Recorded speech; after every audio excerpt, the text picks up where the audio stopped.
Welcome, Pathfinders, to our first segment on running combat. Today we're going to talk about initiative and surprise rounds.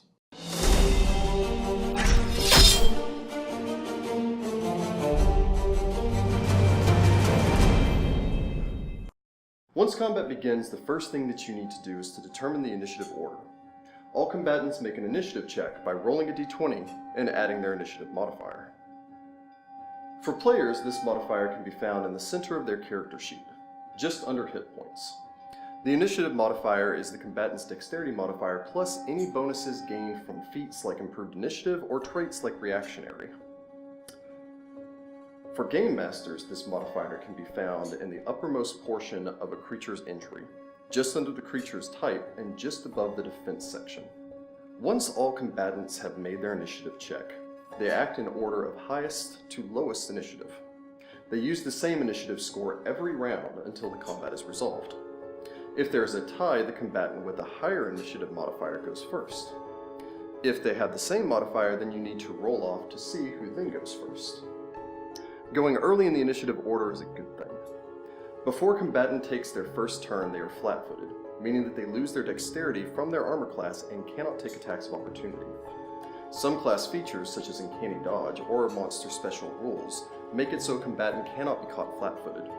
For everyone else, though, high initiative means less time vulnerable to enemy attacks, and more time to attack vulnerable opponents.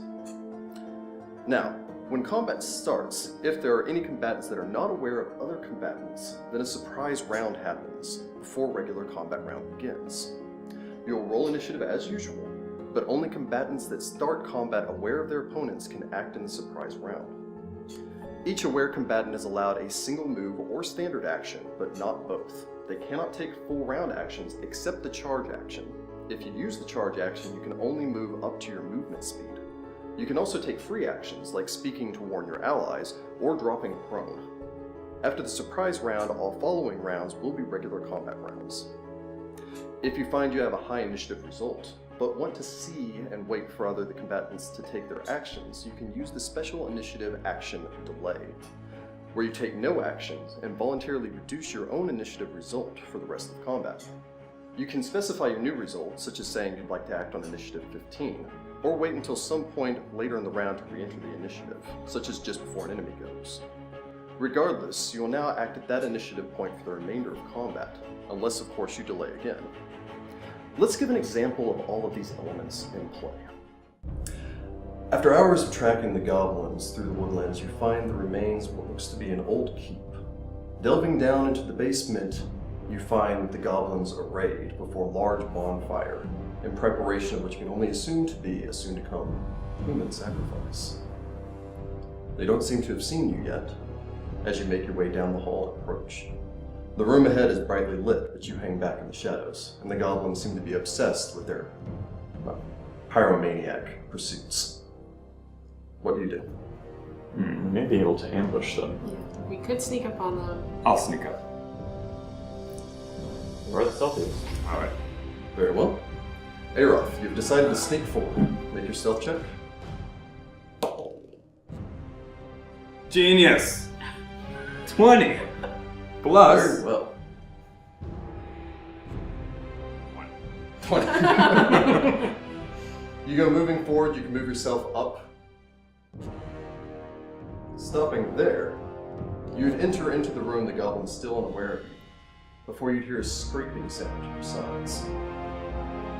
You'd notice, unseen before, 2 goblin dogs who have detected you. They would raise up, beginning a deep growl, although the goblins themselves seem unaware. They lunge to the attack. What the hell, let's do it. Alright. Roll initiative. Gunnar? 10. 10. Lena? 20. 20. Aeroth? An actual 5. 5. I mean... Alright.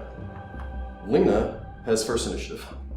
Since I can't see whatever is starting to attack Aeroth, I will delay. Lena delays. That will bring us to the goblin dogs. Slathering at the mouth, they charge into the combat, closing in on the vulnerable bard. Being a surprise attack round, they can only take a single move action, so you're safe for now. Bring us to Gunari. Well, they're within a single move for me, so I can charge them, and You're I will correct. do so. Whee! Gunari lets out a cry to Serenray, charging forward. My cry to Serenray is wee. Whatever works. Smack in the face. Let's see, so 15? 15. Serenray smiles on you as you charge forward, chopping down onto the goblin dog. Did not smile at me for the damage, I do 2 points of damage. And I'm 2 points of gonna damage. re-enter the initiative. Very well. Dealing 2 points of damage to the goblin dog. Lena re-enters the initiative. And I'm going to shoot at the goblin dog that Gunari just hit. Alright. Rolled a 19, so 22 to hit. A 22 will strike your foe. Slam dunk. For 3 points of damage. A second solid hit on the goblin dog. Bring us to the goblins who cannot go as they have not acted yet in the surprise attack round. Bring us to Aroth. I will step back. And I will hit that same dog. Very well. You knock an arrow, let fly. 10. I mean 11. An 11 will not hit the goblin dog as the arrow goes ricocheting off into the chamber, startling the assorted goblins within. That will bring us to round 1 of regular combat. The goblin dogs have first initiative. The goblin dog will move forward. One of them will attack each of them. A savage bite from the goblin dog facing off against Gunari with a 13. Will not strike me. His bite scraping off of your stalwart shield, bringing us over to the goblin dog attacking Aroth with a 6. We won. 16. Very well. Brings us to Gunari. I'm going to slash at it again. Gunari hefts his blade and swings. 19. 19 will strike your foe. In the And teeth.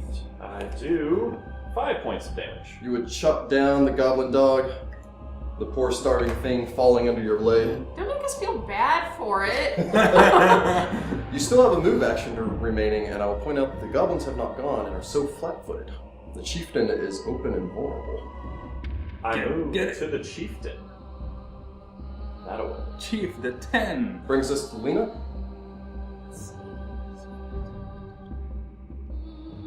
It's within range, and the chieftain you said is still flat-footed. That is correct. So He has I will not acted in the shoot at initiative the yet. chieftain. Stay on the character sheet. I roll a 1. With a natural 1, you will sadly miss even a flat-footed goblin. Yes, and I will go ahead and take a 5-foot step closer. Very well. That would bring us to the goblins. They are no longer flat-footed, Uh-oh. as they would pile in around the offending paladin. Oops. They open up with their swings. Uh-oh. You can do it. It would appear we have a 9, a 10, No. a 16, Yes. and a solid 20. Yes. 2 vicious slices chopping down at you with their short swords, striking you for 4 and 3 respectively, a total of 7 points of damage. Alright, I'm still standing. Yay! They Brings all, us to Aroth. they all want your fancy armor and stuff.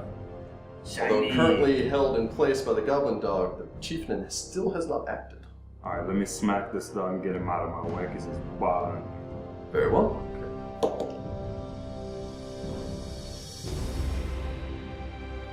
Dropping your bow, drawing your dagger, a 7 will not strike your foe. Now it comes to the war chief, who would let out a mighty roar Uh-oh. and begin the terrible goblin song. This concludes our first segment on running combat. In our next segment, we will cover combat rounds and actions. I hope this information helps you in the adventures to come. Good luck, Pathfinders.